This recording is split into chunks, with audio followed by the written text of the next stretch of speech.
அனைவருக்கும் வணக்கம்ங்க. நம்ம இன்றைக்கி பார்க்க போகிறது பார்த்திங்கன்னா ஒரு 60 சென்ட் உள்ள சைட் வேல்யூஷன் ப்ராப்பர்ட்டி தான் நம்ம இன்றைக்கி பார்க்குறோங்க. இது எங்கேன்னு பார்த்தீங்கன்னா பொள்ளாச்சியிலேருந்து வடக்கு சைடில் ட்ராவல் பண்ணி வந்தீங்கன்னா ஆச்சிப்பட்டியை ரீச் பண்ணுவீங்க. ஆச்சிப்பட்டி NH ரோட்லேருந்து ஒரு 200 மீட்டர் ட்ராவல் பண்ணி வந்தோம்னா இந்த சைட் வேல்யூஷன் ப்ராப்பர்ட்டியை நம்ம ரீச் பண்ணிடலாங்க. ஒரு ஃபார்ம் ஹவுஸ்க்கு, வேர் ஹவுஸ்க்கு எல்லாம் சூட்டபுளான ப்ராப்பர்ட்டிங்க. நல்லா வடக்கு கிழக்கு பார்த்து அமைஞ்சிருக்குதுங்க.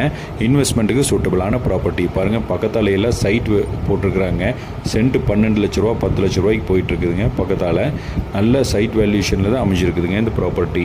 அதாவது ரோடு பேஸ்ன்னு பார்த்தீங்கன்னா NH road Pollachi to Coimbatore ரோட்லேருந்து 200 மீட்டர் ட்ராவல் பண்ணி வரணுங்க. கட் ரோடு பேஸ்லேருந்து 40 ஃபீட் ரோடுங்க. 100 மீட்டர் ட்ராவல் பண்ணி வரணுங்க. நல்லா ஜலபோனியில் என்ட்ரன்ஸ் வருதுங்க. அதாவது வந்து ரீவேல்யூஷன் எப்படின்னு பார்த்தீங்கன்னா கொங்கு சிட்டி, G ஸ்கொயர் அங்கே எல்லாம் பார்த்தீங்கன்னா 10 லட்ச ரூபாய்க்கு போகுது பெர் சென்ட்டுங்க. ஆனால் இந்த ஓனர் என்ன ரேட் சொல்கிறான்னு பார்த்தீங்கன்னா பெர் சென்ட் 3,20,000 ரூபா கேட்குறாருங்க. தேங்க்யூ ஃபார் வாட்சிங்.